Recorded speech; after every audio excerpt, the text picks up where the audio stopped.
오늘 시대를 백세 시대라고 합니다. 그래서 백세 인생이라는 노래가 아주 인기가 높습니다. 최근에 이승헌이라는 글로벌 사이버 대학 총장님이, 이분이 뇌교육 창시자인데요. 이분이 책을 쓰셨는데요. 책 제목이 뭐냐면 나는 120살까지 살기로 했다는 책이에요.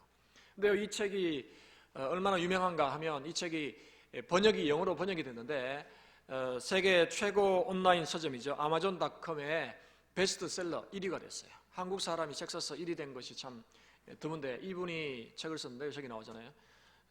이승헌 씨인데요. 리일치 뭐 이렇게 나오는데, 아무튼 이 어떤 분야에서 1위냐 하면 장수 분야에서, 장수에 관한 책들이 많이 나오는데 그 중에서 1위를 했습니다. 한글로 보면 책이 저렇게, 나는 120살까지 살기로 했다. 이분이 인생을 120세로 이렇게 규정을 했을 때 60세는 전반전, 이제 마지막 61세에서 120세까지는 후반전인데, 우리의 인생을 어떻게 효과적으로 의미 있게 남은 후반전을 살 것인가 하는 그런 성찰하는 마음으로 이 책을 썼다고 합니다. 요즘 평균 수명이 자꾸 늘어가다 보니까 몇 년 전에는요, 유엔에서 이 인간의 수명을 가지고 재정립, 평생 연령 기준을 새로 조정했어요. 한국에도 지금 노인 기준을 65세에서 70세로 이렇게 바꾸려는 그런 조짐이 있죠. 왜냐하면 60세는 아직도 젊기 때문에. 그런데 유엔에서 평생 연령 기준을 새롭게 제정했는데요, 참 재밌는 거 보면 17세까지는 미성년, 그리고 18세에서 65세까지를 청년이라 하죠. 청년. 여기 대부분이 청년인 것 같아요. 66세에서 79세를 중년, 그리고 80세에서 99세까지를 노년, 100세 이후는 장수노인, 이렇게 붙였습니다. 그리고 밑에 보니까 이렇게 썼어요.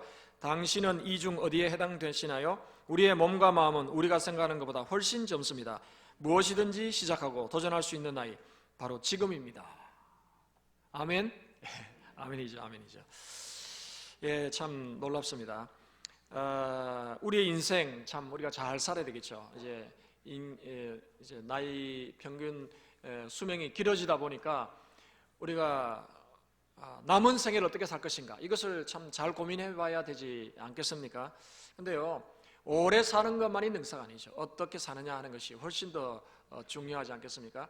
여러분, 인생에 중요한 핵심 질문이 있습니다. 그것이 뭐냐면요, 인생의 중요한 핵심 질문은 내가 얼마나 강한가 하는 것이 인생의 중요한 질문이에요. 내가 얼마나 건강한가, 내가 얼마나 오래 살 수 있는가, 내가 얼마나 행복할 수 있는가, 내가 얼마나 다른 사람들보다 잘났는가, 잘 나갈 수 있는가, 이것이 인생의 질문이 아니겠습니까?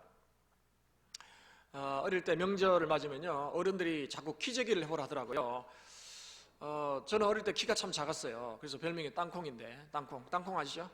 조그만 땅콩인데 자꾸 키를 재보라 하니까 아주 기분이 나빴어요. 큰 형들하고 자꾸 키를 재보라 하니까.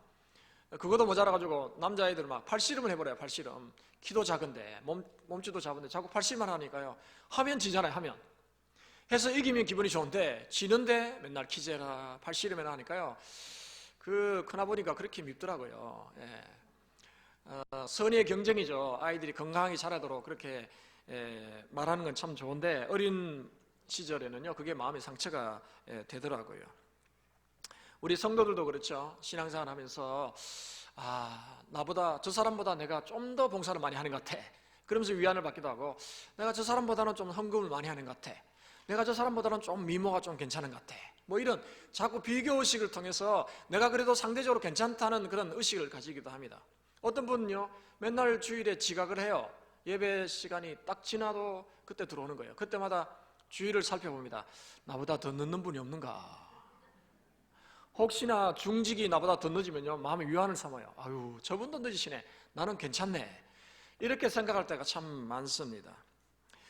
여러분, 모세에 대해서 우리가 지금 묵상하고 있는데요, 모세는 40년 애굽의 왕자로 살면서요, 강한 사람으로 준비되고 훈련했어요. 누구보다도 강한 사람, 장수가 됐어요. 지식과 지혜와 또 무예가 출중한 사람이 됐어요. 그래서 전쟁에서도 승리하는 그런 사람이 되었습니다. 그러다가 어느 순간에 인생이 완전히 실패자가 되어서 미디안 광야로 가서 40년을 보내고 이제 나이가 80이 된 노인이 되었어요. 인간적으로 볼 때는요, 힘이 하나도 없는, 소망이 없는, 그냥 양이나 치고 목자로서 남은 생을 살아가는 그런 인생이었어요. 근데 어느 날 그가 놀라운 경험을 이 광야에서 하게 돼요. 오늘 본문에 보니까 그가 미디안 서쪽으로 가서 거기서 호렙이라는 산에서 양떼를 쳤다 그랬어요. 여러분, 광야에는 사실 큰 나무들이 없어요. 그냥 조그마한 풀들만 있고요. 또 그것도 나무가 있다 하더라도 이 떨기나무 같은 아주 관목이죠. 키가 1m도 크지 않는 그런 조그마한 나무죠. 그런 나무들만이 있는, 그런 풀 같은 나무들만이 무성한 곳이 바로 사막이에요. 근데 어느 날 이 호렙산에서 양떼를 먹이는데 보니까 이 떨기나무 숲에서 불이 붙은 거예요. 광야에는 이런 떨기나무가 많습니다. 또 워낙 날씨가 덥고 또 태양빛이 강하게 내리치다 보니까 자연 발생적으로 불이 붙는 경우가 있어요. 미국의 LA 산지방에도 자연적으로 불이 일어나가지고 집들이 불타는 일이 간혹 일어나는데, 이 광야는 특히 사막지역에는 그런 환경이에요. 그래서 어느 날 갑자기 이 떨기나무에 불이 붙어서 사그라드는 것을 모세는 종종 경험하고 있어요. 근데 똑같은 현상이 벌어진 거예요. 근데요, 놀라운 사실은 뭐냐면 그 떨기나무, 여러분 사진을 보셨습니까? 사진을 보시면 저런 게 떨기나무예요. 조그만한, 키가 크지 않아요. 뿌리에서부터 바로 줄기가 뻗어나오는 그런 나무인데 저기에 불이 붙었어요. 그러면 금방 사그라들어야 되는데 불이 꺼지지가 않는 거죠.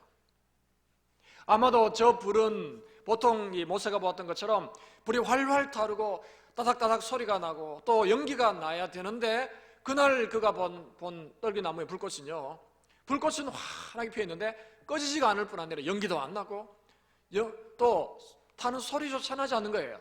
너무나 신기하지 않습니까? 한 번도 이런 현상을 본 적이 없어요. 야, 신기하다. 어떻게 이런 일이 있을 수 있지? 꿈에나 볼 수 있는 그런 현상이 벌어졌어요. 그래서 모세는 떨기나무가 어떻게 저렇게 됐는가, 어떻게 저렇게 불이 꺼지지 않는가 하고 그 떨기나무 가까이로 가게 되었어요. 당연하지 않겠습니까? 여러분도 그런 궁금증을 가지고 나무 가까이로 가지 않겠습니까? 자, 그런데 오늘 성경에 보니까 갑자기 왜 모세가 양떼를 치는데 떨기나무에 불이 붙는데 불이 꺼지지 않느냐 하는 거죠. 왜 이런 현상이 나타나느냐 하는 거죠. 2절에 그것을 해답을 주고 있어요. 우리 2절을 한번 같이 읽어봤으면 좋겠습니다. 2절 시작. 여호와의 사자가 떨기나무 가운데로부터 나오는 불꽃 안에서 그에게 나타나시니라. 그가 보니 떨기나무에 불이 붙었으나 그 떨기나무가 사라지지 아니하는지라. 아멘. 누가 나타났어요? 여호와의 사자가 그 떨기나무 불꽃 안에서 나타나신 거예요. 여기서 여호와의 사자란 것은 바로 뒤에 보면요, 하나님이에요. 하나님께서 그 불꽃 가운데 나타나셨어요. 근데 모세는 그 하나님을 보았을까요? 보지 못했을까요? 보지 못했어요. 분명히 하나님이 그 불꽃 가운데 나타나셨어요. 그러나 모세는 보지 못했어요. 다만 뭘만 본 거예요? 꺼지지 않는 그 불꽃만 본 거예요. 하나님께서는 모세에게 뭔가 보여주기 위해서, 뭔가 깨닫게 하기 위해서, 뭔가 주목하게 하기 위해서 거기에 나타나시고 또 꺼지지 않는 불꽃을 통해서 모세가 왜 저렇지? 하고 관심을 갖게 만드셨다는 것이에요. 모세는 그 가까이로 나아갔어요. 근데요, 가까이로 나가는 중에 하나님께서 모세에게 말씀하셨어요. 오늘 본문에 보니까 3절에 이에 모세가 이르되 내가 돌이켜가서 이 큰 광경을 보리라. 떨기나무가 어찌 타지 아니하는고 하니 그때에 가까이 나갈 그때 하나님이 말씀하셨어요. 뭐라고 말씀하셨습니까? 모세야 부른 거예요. 모세를 부르셨어요. 성경에 보면 하나님께서 사람들을 부른 장면들이 여러 번 나오는데 오늘날은 하나님께서 음성으로 일거나 이렇게 부르진 않으시죠. 그러나 구약시대는 하나님께서 친히 음성으로 말씀을 하시고 꿈에도 나타나시고 그렇게 하셨는데, 음성으로 모세가 들을 수 있도록 부르신 거예요. 2번이나 부르셨어요. 하나님께서 아브라함을 향해서 아브라함아 2번 부르셨어요. 사무엘을 향해서 사무엘아 2번이나 부르셨어요. 친근한 표현이죠. 두 번을 부르죠. 부드러운 음성으로 부르셨어요. 모세야, 모세야. 마치 부모가 자녀를 부르는 것처럼 부르셨어요. 그러나 거기에는 뭔가 다급함이 거기에 내포되어 있었어요. 근데요, 그렇게 하나님께서 모세를 부르셨을 때 모세가 뭐라고 합니까? 깜짝 놀라가지고 아이쿠 엄마야 이렇게 한 게 아니라 뭐라고 했어요? 모세야 하심에 그가 이르되 내가 여기 있나이다 그렇게 한 거예요. 내가 여기 있나이다. 여러분 한번 생각해 보십시오.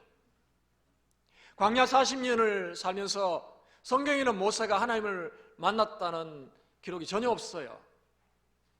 80세가 되도록 40년 동안 하나님을 만난 적이 없어요. 하나님이 나타나고 하나님께서 그를 부른 적이 없어요. 성경 기록이 없어요. 오늘 처음으로 기록되어 있어요. 근데요, 하나님께서 모세를 두 번이나 부드럽게 부르셨을 때 모세가 내가 여기 있나이다 깜짝 놀라지 아니하고 아이쿠 이게 뭔 소리야 하고 기절하지 않고 내가 여기 있나이다라고 대답했어요. 뭘 의미할까요? 비록 광야 40년 동안에 하나님이 그에게 나타나지는 않았지만 그러나 모세는 하나님과 영적 교통 가운데 있었음을 우리에게 말씀하고 있어요. 주님과 영적 교통 가운데 있었다는 거죠. 하나님을 섬기고 하나님을 경배하고 하나님을 예배하는 삶을 꾸준히 살았다는 거예요. 그러니까 하나님께서 음성으로 들려주셔도 그런 놀라지 않고 예, 제가 여기 있습니다 라고 대답하게 되었다는 것이요. 그러면 왜 하나님께서 깜짝 놀랄 정도로 그 떨기나무 불이 꺼지지 않도록 하면서 모세에게 나타나셨냐 하는 거죠. 하나님의 임재, 하나님이 나타나셨음을 보여준 거예요. 하나님이 나타나셨다. 하나님의 능력과 하나님의 영광을 보여주신 거예요. 그리고 나서 하나님께서 내가 여기 있나이다 라고 대답하니까요, 하나님께서 모세를 향해서 뭐라고 하셨습니까? 오늘 5절에 보니까 하나님이 이르시되 이리로 가까이 오지 말라. 내가 선 곳은 거룩한 땅이니 내 발에서 신을 벗으라. 가까이 오지 말아라는 거예요. 불이 활활 타오르니까 혹시 오면 몸이 상할지 모르니까 오지 말라 했을까요? 그런 건 아닌 것 같아요. 모세도 그 정도는 알고 있어요. 어느 정도 가야 상하지 않는지는 알고 있어요. 가까이 오지 말라 하셨어요. 그리고 뭐라고 하셨어요? 네가 지금 서 있는 그 땅을 한두 번 와본 것이 아니에요. 여러 번 왔던 것이에요. 그죠? 그런데 그 땅이 거룩한 땅이기 때문에 내 발에서 신을 벗어라 이렇게 말씀하신 거예요. 여러분, 신을 벗는다는 것이 어떤 의미일까요? 여러 가지 의미를 우리가 생각해 볼 수 있어요. 당시에 이 고대 근동 지방에 이 우상을 섬기는 자들이 신전을 만들어 놓고 그 신 앞에 나갈 때 신을 벗었다고 합니다. 그것은 자신이 부정함을 인정하고, 그래서 신을 벗는다는 것은 더러운 신이잖아요. 발이, 우리는 신발이 깨끗할지 몰라도 사막에서는 신발은요 아주 항상 더럽잖아요. 먼지가 항상 묻어 있고 흙이 항상 묻어 있는 것이 신발이잖아요. 신발을 벗었다는 것은 정결함으로 나간다는 그런 의미가 거기에 포함되어 있어요. 근데 오늘 하나님께서 모세를 향해서 신을 벗으라고 했을 때는 그런 의미가 아니라 다른 의미가 있었음을 우리는 본문 흐름을 통해서 우리는 알 수 있어요. 어떤 의미일까요? 그것은요, 너의 힘을 내려놓아라는 거예요. 너의 지혜와 너의 경험과 너의 능력을 내려놓아라는 거예요.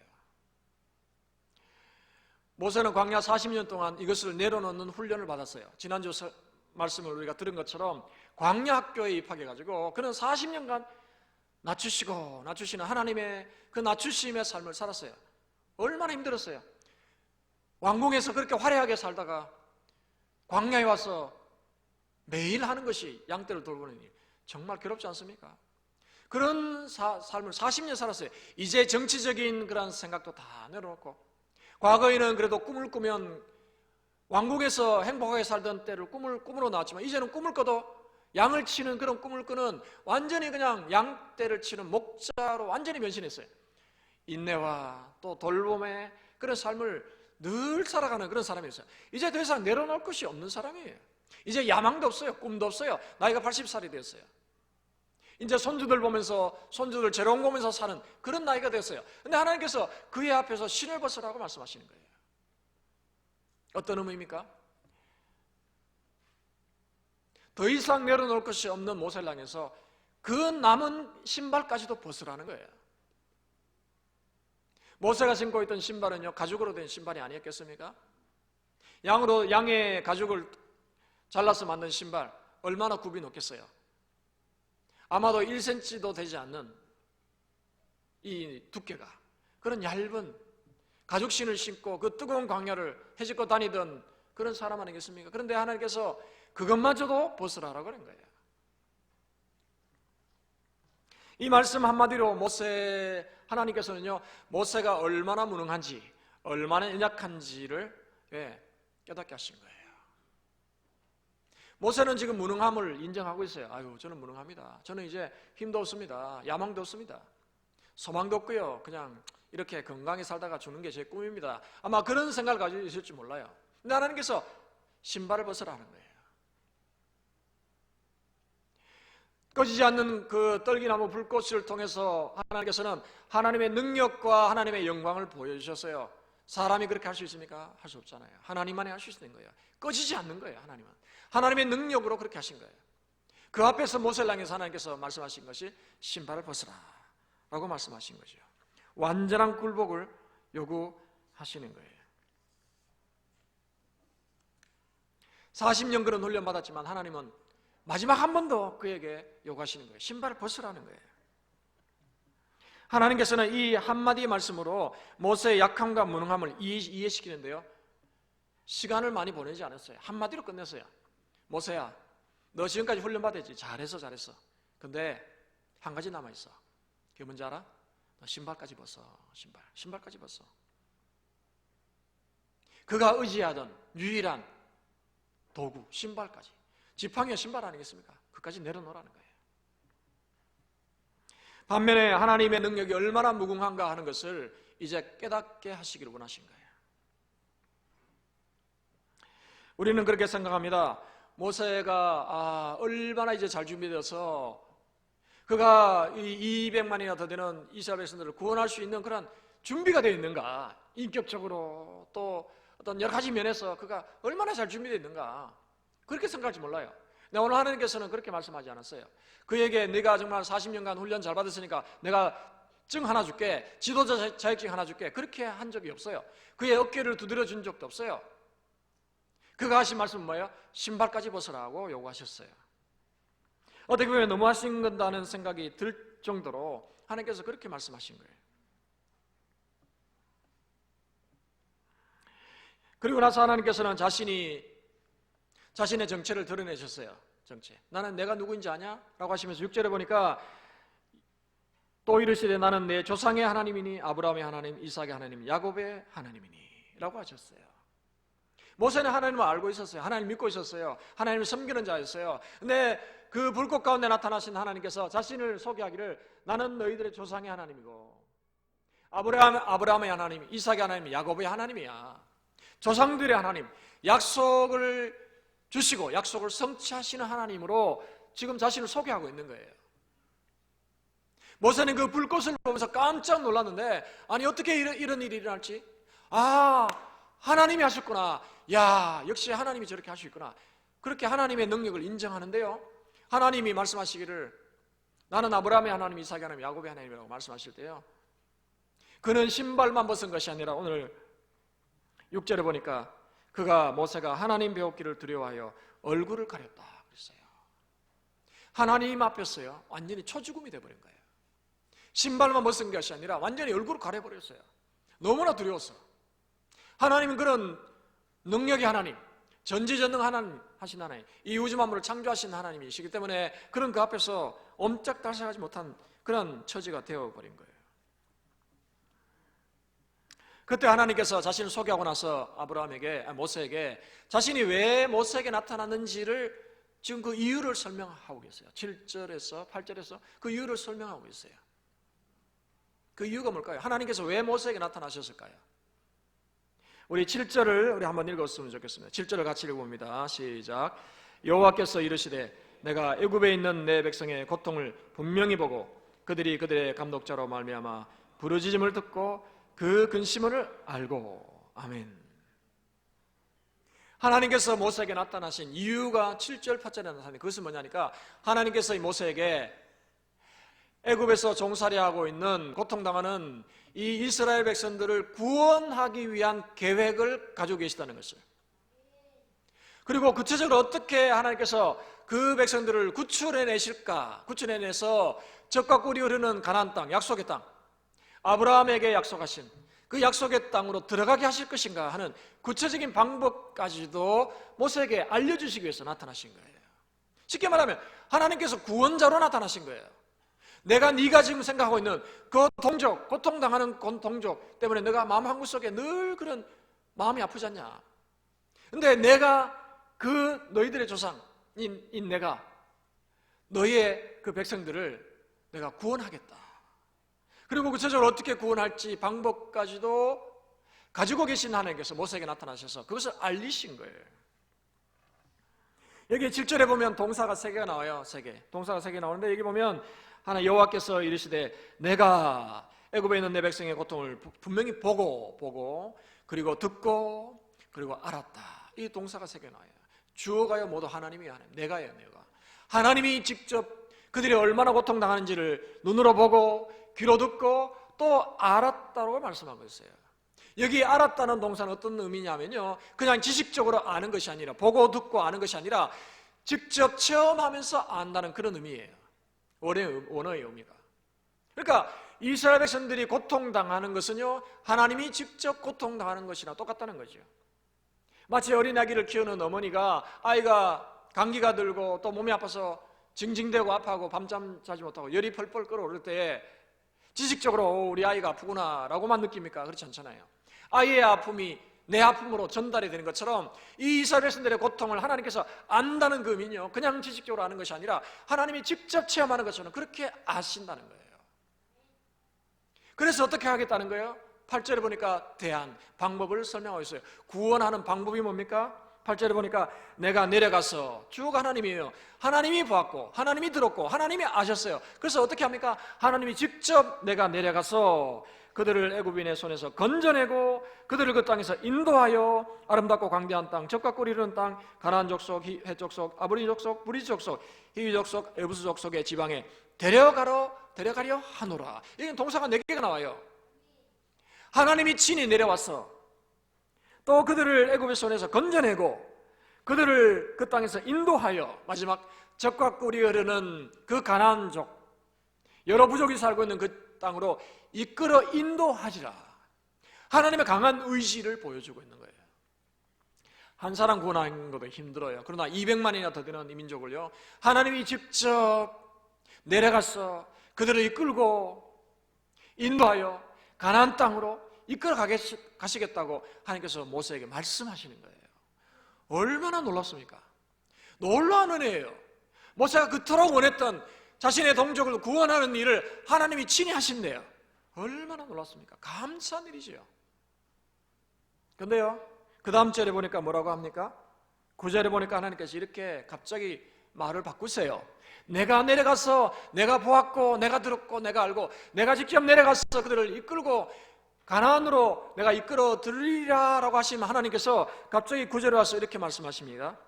8절에 9절에 이렇게 말씀하시죠. 이제 가라. 이스라엘 자손의 부르짖음이 내게 달하고 애굽 사람이 그들을 괴롭히는 학대도 내가 보았으니 이제 내가 너를 바로에게 보내어 너에게 내 백성 이스라엘 자손을 애굽에서 인도하여 내게 하리라. 하나님이 조금 전에 직접 가신 것처럼 말씀하셨는데 갑자기 누구를 보내요? 네가 가라. 모세를 보내는 거예요. 내가 인도한다. 내가 이끌어낸다. 내가 구출한다. 이렇게 말씀하셨던 하나님께서 갑자기 말을 바꾸셔가지고 내가 너를 보낼게 라고 말씀하시는 거예요. 어떤 의미입니까? 모세가 가요. 모세를 보내요. 근데요, 모세가 가는 게 아니라 누가 가는 거예요? 하나님이 가신다는 거예요. 하나님이 가시겠다는 거예요. 그러니까 내가 내려가서 보고 알고 깨닫고 또 내가 내려가서 그들을 이끌어내고 인도하여 가나안 땅에 들이게 하겠다는 말은요, 하나님이 하시겠다는 의미인데 누구를 보내겠다는 거예요? 모세를 보내겠다는 거예요. 인간적으로 생각하면 하나님 왜 이랬다가 저랬다가 합니까? 하나님 가시면 하나님이 가셔야지 왜 나보고 가라 합니까? 이렇게 항변할 수 있죠. 그러나 모세는 그 의미를 다 이해했어요. 하나님이 하시는 거구나. 하나님이 하시는구나. 나 혼자 가는 것이 아니구나. 하나님이 함께 가시는구나. 그래서 깨달았어요. 하나님께서는 누구를 도구로 사용하시느냐? 모세를 도구로 사용하시기를 기뻐하셨어요. 그래서 그를 보내신 거예요. 모세는 나이가 80이 되었어요. 훈련을 받을 대로 다 받았어요. 어떻게 보면 준비된 것처럼 보였어요. 하나님께서 한 번 더 그에게 신발을 벗으라 라고 하십니다. 마지막 그의 남은 힘까지도 다 내려놓게 하시고, 그렇게 했을 때 내가 너를 보낸다 라고 말씀하시는 거예요. 작년 2017년에 김하나 씨라는 분이 책을 한 권 썼어요. 책 제목이 뭐냐면 힘 빼기의 기술이라는 책이에요. 힘 빼기의 기술. 여러분, 힘 빼는 거는요, 이것이 그냥 마음만 먹으면 되는 게 아니라 기술이라는 기술. 그래서 그분의 이 책에 보면 여러 가지 에피소드가 한 30개 정도 나오는데 그 중에 한 가지를 제가 소개하려고 합니다. 그 에피소드에 나오는 부부가 나오는데, 부부는요 30년을 부부 생활했는데요, 부부로 살았는데 한 번도 부부싸움을 하지 않는 부부래요. 그래서 비결이 뭔가 하고 그 아저씨에게 물어봤대요. 물어봤더니 이 경상도 아저씨가 이렇게, 경상도 아저씨 남편이 이렇게 말을 했답니다. 충고를 안 해야 돼. 입이 근질근질해 죽겠어도 충고를 안 해야 되는 거라. 그런데 살아가다 보면 이거는 내가 저 사람을 위해서, 다른 건 몰라도 이것만은 꼭 한 번은 얘기를 해줘야 되겠다 싶을 때도 충고를 안 해야 돼요. 이렇게 말했어요. 여러분, 공감이 되십니까? 충고를 하면요 부부싸움이 일어나요. 충고를 받아주면 좋은데 받아줍니까? 비판한다고 생각하니까요 충고를 받아주지 않아요. 그래서 이거는 진짜 저 사람을 위해서, 나를 위해서 충고 한마디 해야 된다고 싶을 때도 해야 돼요, 안 해야 돼요? 안 한다는 거예요. 그러니까 30년 동안 한 번도 싸우지 않는다는 것이요. 여러분, 이게 뭐예요?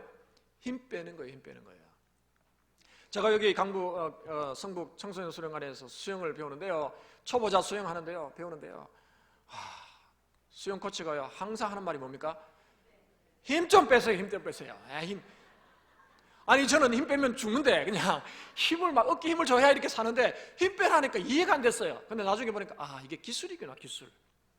힘을 쫙 빼서 물을 두려워하지 않고 물에다가 내 몸을 쫙 맡기면요 그때부터 나가는 거예요. 근데 막 힘을 주면요 희한하게 자꾸 밑으로 깔아앉아요. 힘 빼는 건요 우리 의지로 되는 게 아니에요. 훈련 받아야 돼요. 기술이에요, 기술. 여러분, 살 빼기를 원하시는 분들이 많겠잖아요. 먹을 것 다 먹고 운동은 하나도 안 하고 살 뺄 수 있습니까? 절대 못 빼요. 운동하고 식이요법하고 막 온갖 애를 많이 써야 겨우 0.5kg. 이게 한 주간에 0.5kg. 이게 힘든 거예요. 기술이 필요한 거예요. 오늘 하나님께서 모세를 이 200만을 구출하는데 보내시는데요, 뭐 하십니까? 힘 빼기 작업을 하시는, 힘 빼기죠. 지금까지 40년을 뺐으면요 그만큼 했어요. 근데요 마지막 한 번 더 빼는 거예요. 한마디로 그를 완전 제압해버려요. 너 신발 벗어라. 딴소리 하지 마. 신발 벗어. 네가 의지하는 그 신발까지 다 내려놓고 나를 따라와 라고 말씀하시는 거예요. 모세는 40살이 되었을 때 자신의 힘으로 이스라엘 백성들을 구출할 수 있을 것이라고 생각했어요. 그러나 보란듯이 실패했죠. 하나님께서 광야 40년 동안에 훈련하신 것이 뭡니까? 힘 빼기 훈련하신 거예요. 힘 빼기. 근데 마지막 남은 힘까지 빼라고 하신 거예요.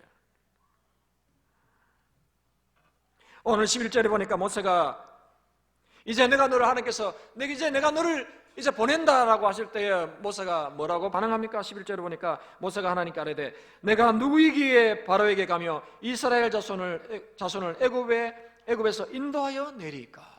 이렇게 고백하고 있어요.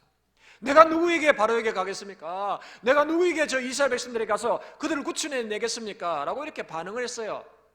어떻게 보면 하나님 앞에서 하나님이 그를 보냈을 때에 발을 빼는 것처럼 생각할 수 있어요. 거부하는 것처럼 보일 수 있어요. 거절하는 것처럼 보일 수 있어요. 그러나 엄밀히 말하면요 거절이 아니에요. 물론 거절처럼 보이죠. 겸손한 표현으로 보이죠. 그러나요 이것은요 정직한 고백이에요. 정직한 고백. 신발까지 벗으라고 하신 거예요. 그 한마디예요.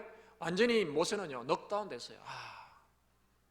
하나님 저를 잡아 잡수십시오. 그거예요. 저를 잡아 잡수십시오. 그때 하나님께서 뭐라고 합니까? 내가 너를 이제라는 말이 중요한 거예요. 이제. 여기 보면 이제라고. 이제 가라. 이제인 거예요, 여러분. 여러분, 하나님께서 이 이제라는 말씀을 쓰시기 위해서 몇 년을 기다리셨어요? 80년 기다렸어요. 80년. 아직까지는 이제가 아닌 거예요.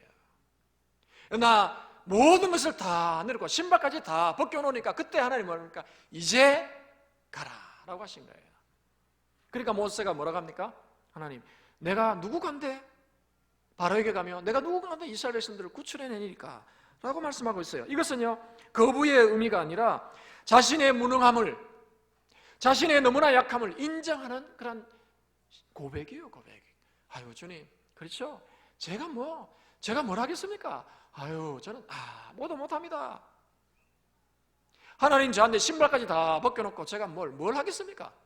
아무것도 못합니다 라고 말하는 거예요. 근데요, 이 고백은요 놀라운 고백이에요. 이미 그가 40년 전 광야로 오기 전 그 40세가 되어서 자신의 동족을 위해서 한번 자신의 모든 재능을 사용하리라 하고 힘을 썼던 그때에 그의 동족들로부터 들었던 말이에요. 2장 14절에 보니까 이렇게 그의 동족들이 애굽인을 쳐 죽이고 이제 내가 모든 기득권을 포기하고 이제 동족들을 구원하는 일을 하겠다고 했을 때에 그 동족들이 한 말이 뭡니까? 2장 14절에 보니까 누가 너를 우리를 다스리는 자와 재판관으로 삼았느냐? 누구의 말이에요? 그의 동족들의 말이잖아요. 누가 너를 우리의 재판관으로 삼았느냐? 누가 너를 바로를 처치하고 구테타를 일으켜서 우리를 구원할 자로 세웠느냐? 어림도 없는 소리 하지 마라 라고 말했던 동족들의 말을 듣고 바로 너무나 충격을 받았어요. 너무나 마음이 상했어요. 내가 그래도 내 자존심을 다 내려놓고 기득권을 다 포기하고 동족을 위해서 힘을 쓰려고 했는데 그들에게 다가온 게 뭡니까? 배신하는 말이에요. 배신하는 말. 언제 우리가 당신을 지도자로 삼았습니까? 당신을 구원자로 삼았습니까? 재판관으로 삼았습니까? 그런 말을 들었어요. 그것 때문에 마음이 상했어요. 광야로 도망쳤잖아요. 근데요 40년이 지나서 오늘 그의 입을 통해서 스스로 그것을 말씀하고 있는 거예요. 뭐라고 합니까? 내가 누구이기에 바로에게 가며 내가 누구이기에 이스라엘 백성들을 구원해 내리까? 말만 조금 바뀌었지만요 똑같은 말이에요. 모세가 그토록 듣기 힘들었던 그 말을요 모세가 지금 자신의 입으로 지금 실토하고 있는 거예요. 이것이 어떻게 가능했습니까? 내 발에서 신을 벗으라. 그 40년의 신 벗기는 훈련과 또 마지막 한 번 더 하나님께서 하시는 그 말씀 앞에 그는 완전히 다 내려놓고 주님 저는 아무것도 못합니다 라고 지금 고백하고 있는 거죠. 그때 하나님께서 오늘 마지막 12절에 뭐라고 하십니까? 그때야 비로소 하나님께서 처음으로 이 말씀을 하시는 거예요. 우리 12절을 우리 같이 한번 읽었으면 좋겠습니다. 12절 시작. 하나님이 이르시되 내가 반드시 너와 함께 있으리라. 내가 그 백성을 애굽에서 인도하여 낸 후에 너희가 이 산에서 하나님을 섬기리니 이것이 내가 너를 보낸 증거니라. 아멘. 하나님 뭐라고 하십니까? 하나님이 이르시되 내가 반드시 너와 함께 있으리라. 그리고 뭐라고 합니까? 내가, 하나님이 아니에요. 네가, 모세 네가 그 백성을 애굽에서 인도하여 내리라. 할렐루야. 40년 전에는요 하나님 필요 없어요. 내 힘으로 해볼래요. 결과가 어떻게 됐습니까? 한 사람도 구원하지 못했어요. 그런데 200만을 구원해내요. 자신 힘으로 할 수 있어요? 없잖아요. 그러니까 하나님께서 그를 완전히 힘을 다 빼게 하신 거예요. 그래 하나님 내가 누구 간데 바로에게 가겠습니까? 나는 못합니다 라고 할 때 하나님께서 비로소 이제 됐구나 하시면서 내가 너와 함께 간다. 너 혼자 가는 게 아니냐. 내가 너와 함께 가는 거야. 그리고 이제 비로소 너를 통해서 애굽 이스라엘 백성들을 이 광야로 이끌어낼 거야 라고 약속하신 것이요. 그리고 그 증거로 주신 건 뭡니까? 네가 서 있는 이 땅에 네가 혼자 이제 오는 것이 아니라 200만을 이끌고 와서 이곳에서 하나님 나를 경배할 것이고 그것이 내가 너를 보낸 증거가 될 것이다 라고 말씀하신 거예요. 여러분 다시 한번 우리 스스로에게 질문을 했으면 좋겠습니다. 여러분 인생의 핵심 질문이 무엇입니까? 내가 얼마나 강한 자인가요? 내가 얼마나 괜찮은 사람인가? 내가 얼마나 능력이 많은 사람인가? 내가 얼마나 잘난 사람인가? 그것이 우리 인생의 질문일까요? 그렇지 않아요. 우리의 인생의 질문이 바뀌어야 합니다. 우리의 인생의 질문은요 하나님은 얼마나 대단한 분이신가? 하나님은 얼마나 능력이 많으신 분이신가? 하나님은 얼마나 강하신 분이신가? 그것이 우리 인생의 질문이 되어야 할 줄로 믿습니다. 오늘 많은 사람들은요, 내가 얼마나 강한 사람인가? 내가 얼마나 강하게 될 수 있을까를 고민하면서 긍정의 힘을 믿습니다. 너는 훈련받으면 할 수 있어. 너는 준비되면 할 수 있어. 너는 할 수 있어. 너는 할 수 있어. 용기를 내. 물론 그런 것도 필요하죠. 그러나 우리의 힘으로 되는 것이 아니에요. 우리는 힘을 빼야 합니다. 하나님을 의지해야 합니다. 우리의 약함과 우리의 무능함을 내려놓을 때에 하나님께서 비로소 우리를 사용하셔서 일하시고 구원하는 일을 이루시는 줄로 믿습니다. 개인도 마찬가지고 교회도 마찬가지예요. 우리 교회는요, 얼마나 우리 교회가 재정이 많은가, 우리 교회가 얼마나 성도가 많으냐, 주일학교가 얼마나 좋은 프로그램을 가지고 있느냐, 주일학생들이 얼마나 많으냐, 그것이 중요한 게 아니에요. 그것을 의지하면요 망하는 거예요. 중요한 건 뭐예요? 하나님이 우리 교회에 살아계시는가, 우리가 정말 하나님을 전적으로 의지하는가, 하나님의 능력과 광대하심을, 하나님의 능력을 우리가 믿고 의지하는가, 거기에 달려있는 줄로 믿습니다. 하나님 오늘도 이 아침에 저와 여러분을 향해서, 우리 교회를 향해서 도전하십니다. 내 발에서 신을 벗으라 라고 하십니다. 힘을 빼야 합니다. 힘을. 여러분이 붙들고 있는 것이 무엇입니까? 그것이 여러분에게 성공을 보장한다고 생각하십니까? 여러분 인생을 행복하게 만들어준다고 생각하십니까? 그렇지 않아요. 여러분이 가지고 있는 것을 내려놓으십시오. 그렇다고 거름더미에 던져버리라는 것 아니에요. 주님께 드리십시오. 내어놓으십시오. 그리고 주님을 붙드십시오. 그럴 때 하나님께서는 이 80세의 노인 모세를 사용하신 것처럼 여러분도 사용해 주시리라 믿습니다. 빌립보서 4장 13절에 뭐라고 합니까? 내게 능력 주시는 자 안에서 내가 모든 것을 할 수 있느니라. 내게 능력 주시는 자 안에 있을 때에, 그분만을 전적으로 의지할 때에 우리가 사업을 하든 직장생활을 하든 공부를 하든 뭘 하든 간에 하나님께서 우리에게 능력을 역사하셔서 우리는 성공하는 인생을 살게 될 줄로 믿습니다. 하나님 잠깐 계세요. 제가 할 수 있습니다. 얼마 동안은 성공하는지 몰라도요, 그것은 진정한 성공이 아니에요. 하나님 안에서 내게 능력 주시는 자를 전적으로 의지할 때 우리는 그 안에서 모든 것을 할 수 있다는 이 말씀을 오늘도 여러분이 붙잡을 수 있기를 바랍니다. 그럴 때 모세를 사용하셔서, 80세 노인 모세를 사용하셔서 놀라운 200만을 구원하는 일을 하신 것처럼 저와 여러분을 통해서도 놀라운 구원의 일을 이루실 줄로 믿습니다. 힘을 빼고 하나님을 전적으로 의지하는 그런 이후로 한 달, 또 올 한 해가 되어서 하나님께서 저와 여러분을 통해서 이루실 놀라운 그 비전, 놀라운 꿈이 이루어지는 그런 한 해를 경험하는 저와 여러분 모두가 되실 수 있기를 바랍니다. 올해 또 5년 동안 우리가 SC 135 영적 역량을 강화해서 이 놀라운 변화를 일으키는 그러한 일을 하려고 우리가 방향을 잡고 가지 않습니까? 혹여나 성도들 중에 제가 다음 주에 이걸 가지고 말씀을 좀 구체적으로 전하려고 한 번도 한 적이 없기 때문에 하려고 하는데요, 여러분 오해하면 안 돼요. 우리가 어떤 힘을 얻어서 우리가 막 준비되고 힘을 얻어가지고 뭘 한다는 그런 의미가 아니에요. 사실은 알고 보면요, 힘을 빼는 거예요. 힘을 빼야 돼요. 제가 우리 성도를 볼 때는요, 너무 힘을 많이 주고 있어요. 마치 수영할 때 막 힘을 주는 것처럼. 힘을 주면 안 돼요. 힘을 빼야 돼요. 자존심을 내려놔야 돼요. 내가 잘할 수 있다는 힘을 빼야 돼요. 내 아니면 안 된다는 힘을 빼야 돼요. 힘이 너무 많이 들어있어요. 어깨에 힘이 너무 많이 들어있어. 힘 빼는 작업을 5년 동안 하는 거예요. 힘을 다 빼가지고 하나님, 우리는 아무것도 할 수 없습니다. 그럴 때 하나님께서 우리를 누구를 붙여든지 우리는 그 사람들을 섬길 수 있는 그러한 개인과 교회가 되는 줄로 믿습니다. 아무쪼록 힘 빼기 운동을 하셔서 5년 동안 하나님이 주시는 놀라운 축복을 받아 누리는 저와 여러분, 또 우리 장인지역에 대해서 이 지역에 있는 수많은 영혼들을 구원하는 일에 쓰임받는 축복의 통로가 다 되시기를 예수님의 이름으로 축원합니다. 아멘. 한 1분만 우리 말씀을 기억하시고 기도하기로 합니다. 하나님,